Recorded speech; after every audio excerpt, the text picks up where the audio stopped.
Share করবো তোমাদের সাথে কলকাতা স্টাইলের চিকেন বিরিয়ানি। তার জন্য প্রথমেই চালগুলো ভালো করে ধুয়ে 1 ঘন্টা ভিজিয়ে রেখে দেবো।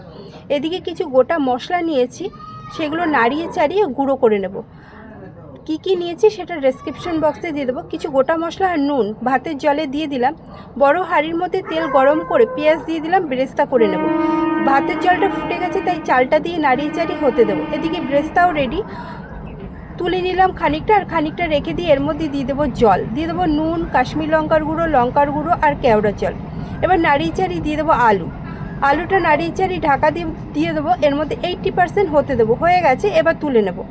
এবার ওই গ্রেভির মধ্যেই দিয়ে দেবো চিকেনটা ভালো করে মিশিয়ে নিয়ে এর মধ্যে দিয়ে দেবো আদা বাটা, রসুন বাটা, লঙ্কা বাটা, লঙ্কার গুঁড়ো, কাশ্মীরি লঙ্কার গুঁড়ো, গোটা মশলা আর পরিমাণ মতো নুন দিয়ে ভালো করে মিশিয়ে নিয়ে 10 মিনিট কষিয়ে নিয়ে দিয়ে দেবো টক দই ফেটানো।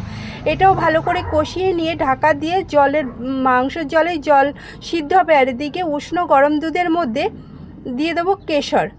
এ দেখো মাংস রেডি হয়ে গেছে। এখান থেকে খানিকটা মাংস আর গ্রেভি তুলে নেব, আর এর মধ্যে দিয়ে দেবো আলু, বেরেস্তা, দিয়ে দেবো খোয়া ক্ষীর আর সিদ্ধ করা ডিম, আর দিয়ে দেবো ভাজা মশলা যেটা দেখানো হয়নি। উপর দিয়ে দিলাম রাইস, আবার দিয়ে দেবো চিকেনটা আর চিকেনের ঝোল। আবার এর উপর দিয়ে লেয়ার করে ভাত দিয়ে দেবো, ভাজা মশলা দিয়ে দেবো বেরেস্তা, দিয়ে দেবো খোয়া ক্ষীর আর কেশর মেশানো দুধটা, খোয়া ক্ষীরও দিয়ে দিলাম। এবার কেওড়া জল, গোলাপ জল, মিঠা আতর দিয়ে ফয়েল পেপার দিয়ে আটকে দেব। লো ফ্লেমে এটাকে 40 মিনিট হতে দেব, আর 20 মিনিট এমনি ঢাকা থাকবে। সব হয়ে গেলে ঢাকা খুললাম, উপর দিয়ে দেবো ঘি দিয়ে উপর নিচ করে ভাতটা মিশিয়ে দেব। মেশানো হয়ে গেছে, এবার পরিবেশন।